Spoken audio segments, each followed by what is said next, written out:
सभी स्वस्थ हो बेटा। आशा करती हूँ कि आप सब स्वस्थ होंगे। आज हम बेटा पढ़ेंगे भाषा।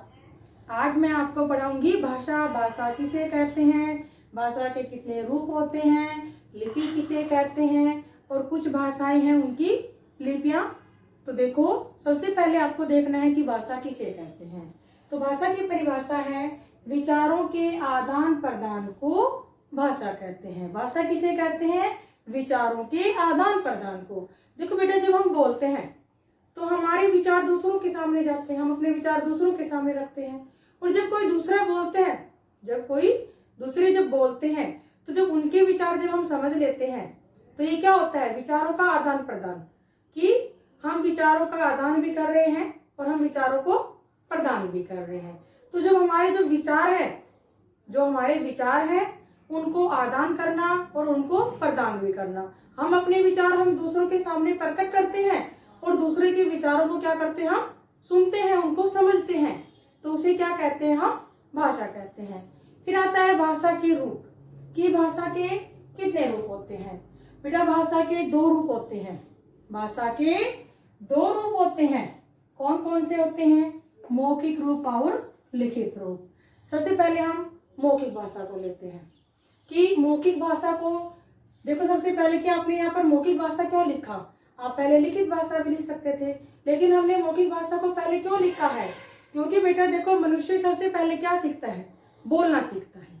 तो जो मौखिक भाषा होती है ये हमारी मूल भाषा होती है। मौखिक जो भाषा होती है, मौखिक भाषा हमारी मूल भाषा होती है। बच्चा जन्म लेते ही पढ़ना नहीं सीखता है।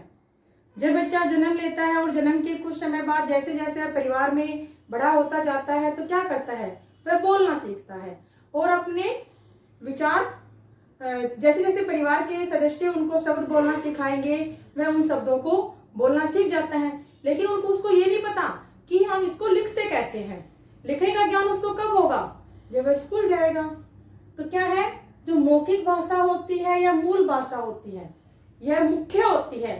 क्योंकि बच्चा पहले बोलना सीखता है, उसके बाद में लिखना सीखता है। कई बार जब आपसे भाषा के रूप पूछे जाते हैं तो आप क्या करते हो? पहले लिखित रूप लिख देते हो और उसके बाद में आप मौखिक रूप लिखते हो। तो बेटा, आपको पहले मौखिक रूप लिखना है, उसके बाद में आपको लिखित रूप लिखना है।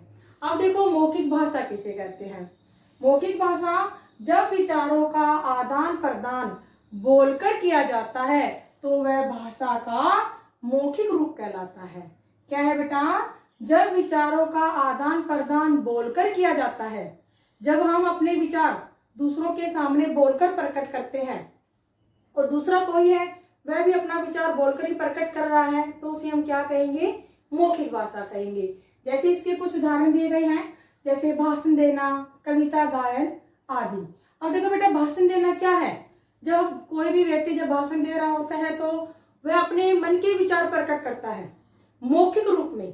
तो भाषा का कौन सा रूप होता है? मौखिक रूप होता है। अब मैं आपको पढ़ा रही हूँ, मैं ब्लैक बोर्ड से कुछ नहीं देख रही हूँ, आपको पढ़ाए जा रही हूँ, मौखिक है। लेकिन जब मैं आपको ब्लैक बोर्ड के ऊपर लिख कर पढ़ा रही हूँ तो क्या होगा? लिखित होगा। तो क्या है? भाषण देना, कविता गायन, इसके अलावा आप कहानी सुनना, टीवी देखना, ये भी क्या होते हैं? ये भी बेटा मौखिक भाषा के उदाहरण होते हैं। उसके बाद में देखो बेटा, लिखित भाषा। कि लिखित भाषा किसे कहते हैं? तो लिखित भाषा क्या है? कि जब विचारों का आदान प्रदान लिखकर किया जाता है तो वह भाषा का लिखित रूप कहलाता है। जैसे गृह कार्य करना, पत्र लिखना आदि। अब देखो, गृह कार्य, जब मैडम आपको गृह कार्य देती है तो आप उसको कैसे करते हो?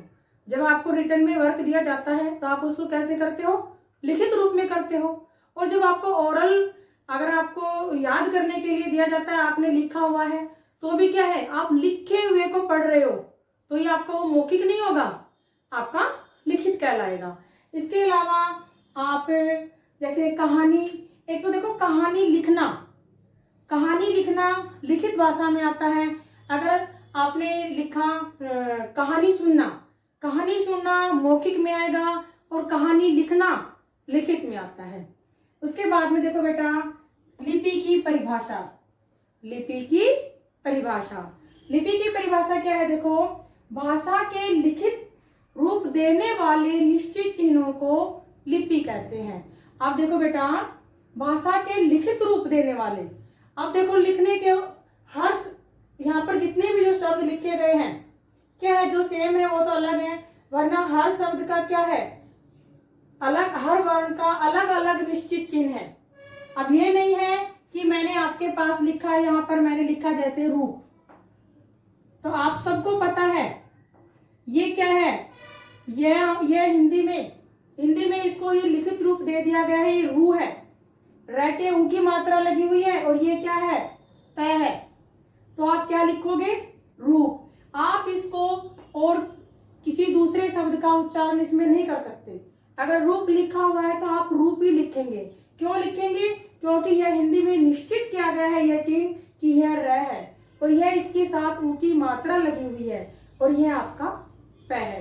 तो बेटा जितने भी जो वर्ण होते हैं, जितने भी जो चिन्ह होते हैं हिंदी में, उन सब के अपने अपने निश्चित चिन्ह होते हैं लिखने के। तो ये भी कह सकते हैं कि भाषा के लिखने के ढंग को लिपि कहते हैं। यहाँ जो चिन्ह है, देखो जो निश्चित चिन्ह है उन्हें हम क्या कहते हैं, भाषा के लिखने के निश्चित चिन्हों को हम क्या कहते हैं, लिपि कहते हैं। और ये नहीं है कि हिंदी भाषा में जो हमने जो चिन्ह लिख दिए वही सभी भाषाओं में रहेंगे। हर भाषा की अपनी अलग लिपि होती है, हर भाषा के अपने अलग अलग चिन्ह होते हैं। ठीक है बेटा। अब देखो विभिन्न भाषाएं एवं उनकी लिपियां। अब हमारे पास कुछ भाषाएं हैं और उनकी लिपियां लिखी गई है यहाँ पर। भाषा लिपि, हिंदी की लिपि क्या है बेटा, देवनागरी। अंग्रेजी की लिपि रोमन। पंजाबी की लिपि गुरुमुखी। उर्दू की लिपि फारसी। संस्कृत की लिपि देवनागरी। जर्मन की लिपि रोमन। ये बेटा आपकी कुछ भाषाएं हैं और उनकी लिपियां हैं। परिभाषा, अब देखो आपने भाषा के रूप पढ़ लिए हैं। भाषा किसे कहते हैं? भाषा के दो रूप थे, मौखिक और लिखित। उसके बाद में हमने लिपि पढ़ा। अब लिपि के बाद में हम पढ़ेंगे व्याकरण की परिभाषा कि व्याकरण किसे कहते हैं। तो व्याकरण किसे कहते हैं? व्याकरण वह शास्त्र है जो भाषा को शुद्ध बोलना, शुद्ध पढ़ना और शुद्ध लिखना सिखाता है। व्याकरण हमें क्या सिखाता है बेटा? व्याकरण हमें शुद्ध बोलना, शुद्ध पढ़ना और शुद्ध लिखना सिखाता है। व्याकरण के ज्ञान के बिना न तो हम शुद्ध बोल सकते हैं, न शुद्ध पढ़ सकते हैं और न ही हम शुद्ध लिख सकते हैं। हमें कोई भी भाषा है, ये नहीं जरूरी नहीं है कि हिंदी भाषा ही, हर भाषा के लिए व्याकरण की आवश्यकता होती है। क्योंकि व्याकरण ही क्या सिखाता है? शुद्ध बोलना, शुद्ध पढ़ना और शुद्ध लिखना सिखाता है। आपको बेटा अपनी नोटबुक में सुंदर सुंदर राइटिंग में लिखने हैं। धन्यवाद।